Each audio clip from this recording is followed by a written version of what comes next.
as you probably see by looking around the room, we have CEOs and presidents. We have women from for-profit companies and not-for-profit organizations. We have people of all ages and diverse backgrounds. So I suspect you're imagining what exactly is going to go on today. And you know that you each filled out a pre-forum survey. So tonight we're going to talk about your questions and your responses. And it is our hope that by sharing the stories that you have, that you'll be able to offer guidance to the next generation of women leaders, or to any woman who's making her way through her career. So, I love what I do, and you know, we have a therapeutic preschool, and I have a picture of the first graduating class, and there are like 12 of them, and they're lying on a parachute, and with the picture, and it's up in my office, and that's what gets me to work every day. And when it gets really difficult, I'll just go up to Lake Ave and I'll go visit the kids that are in there.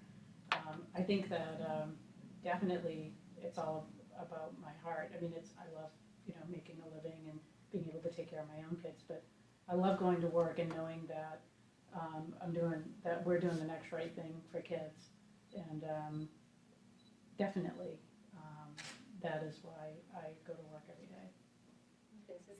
I would just say though, if there wasn't something about it that spoke to you, that didn't make you happy, that didn't give you something back, you wouldn't continue to do it. I would have found that somewhere else. You would have found it somewhere else. I would have found it almost anywhere else. So it's still, for me, it still speaks to a passion. No matter what you're doing, there's something about it that speaks to something in you that has to do this. You know, whether it's like you say, you know, helping people or whatever that platform is. It's not necessarily the platform, but what the platform gives you, or through that platform what you can do. So I agree with what you were saying, which is you have to be yourself.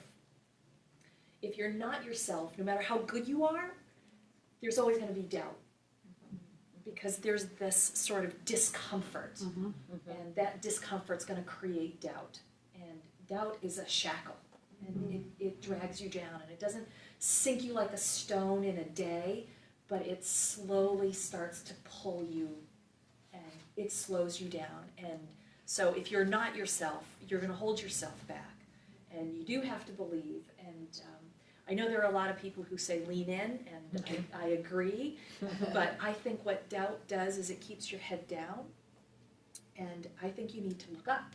And I don't know how you do that unless you're being yourself, because there's just too much to be afraid of, and that's the real problem for young women. And I feel, especially for those of us whose careers have been pretty much based on opportunities that were presented to us. If you think about it, opportunities aren't presented to people that are perceived as negative energy takers. You know, it's sort of like, it's kind of obvious, but you know, I always tell people, we all have a brand, whether you know it or not. You do, whether you pay attention to it and develop it, or it just happens. And if you're perceived inside an organization as a problem solver, an energy giver, somebody who's going to add positivity to the team, not bring the team down, then things tend to take care of themselves. So I think it's just such common sense. I mean, sometimes I feel like I'm talking like someone's mother when I'm mentoring or coaching them on this, because it is such common sense. Be yourself, be optimistic, be a realist, don't expect perfection, but do look for the good. And you know, it's such basic stuff, but if you ask me what it really boils down to, I would say that, and EQ, emotional, recognize, you know, I'd rather take a few extra points of EQ over a few extra points of IQ any day of the week. True. But to that point, I don't know what choices people will make, but if I were to give a young woman advice, I would say that if you have to divert your career for a period of time, for whatever reason, children, health, something, that's not getting off the path. Life is not linear, and that every place where you are, every single place, your difficulty with the grant, everything is a learning opportunity. And if you see it as a learning opportunity, later on in your career, you can leverage that learning. Things that we've learned in places far outside our career come into our career decisions because they've informed our decision-making strategies. And that can happen if you're at home working with kids or if you're volunteering for the PTA. Everything is a learning opportunity and it can be leveraged. I would say some of my best successes in my own hiring have been people who've stayed at home for a while and come back, because they come back with energy and education and maturity in decision making that I think they must have garnered by being good parents. I think that's a really good point, because when I think of passion, I'm with Diane that, banking's not passionate about it, but passionate about being successful at whatever job I had. I always felt passionate, like, I'm gonna show them I can do this. I'm not gonna let the team down, so that passion. Passionate about Yeah. success. Right, but it's amazing with the career path, how many lives you touch, and over the years, how that comes back to you. Like, one example, George Pataki was just here. I interviewed him years and years and years ago in Albany, New York, when he signed Megan's Law into law. And it was a big media scrum, and I'm a short woman, and New York reporters are really, really vicious and can be brutal, and they're elbowing you out of the way. And he saw me kind of struggling, and he came over and answered my questions. So, good for you. so now when you see him, it's just kind of a nice reminder from almost 20 years ago. But years in the high-tech space, and then I think, as Diane said, you see an opportunity and just move to that next opportunity. And I guess back then, as long as you worked hard, and you were persistent in your goals, and you were focused in what you wanted to do, and you were determined, it seemed like there was opportunity to grow. And I took advantage of that. And so I just moved from management, to director, to VP, and then after being there for 12 years, I had little kids as well. I just said, it's a lot. And probably like everybody here, I didn't really like working for anybody.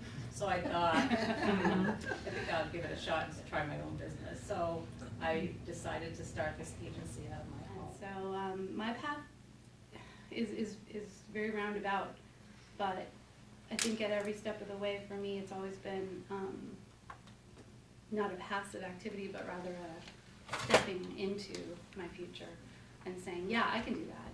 Yeah, sure. Yeah, I can do that. I mean, I'll just give a really quick example and I'll wrap it up.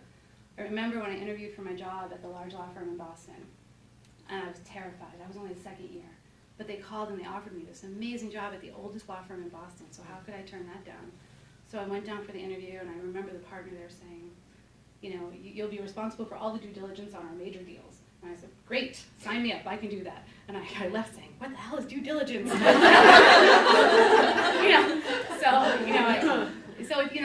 Part of, it's not, none of it's rocket science. We're all smart, we can figure these things out. So don't be afraid to take that leap and just go. I think it's incredibly important, and I think it's really hard, because you're put in, especially, when you're managing people and you're responsible to a board of trustees and you're responsible for the bottom line and separate from the service that you're delivering, I've always worked in the nonprofit sector. It requires a kind of a clarity and a mental toughness about really what your job is. And I'm a middle child. I want everybody to kind of work it out, and so, and sort of have a lot of values that came from childhood experiences and that kind of thing that I think in many ways make it a challenge for me to be a boss. And so finding the way that I can do the tough pieces and be authentic has been a real process for me. And finally, I think I'm pretty good at being me in my job. But it's been work. But it's something that I've been aware of from the very beginning of doing the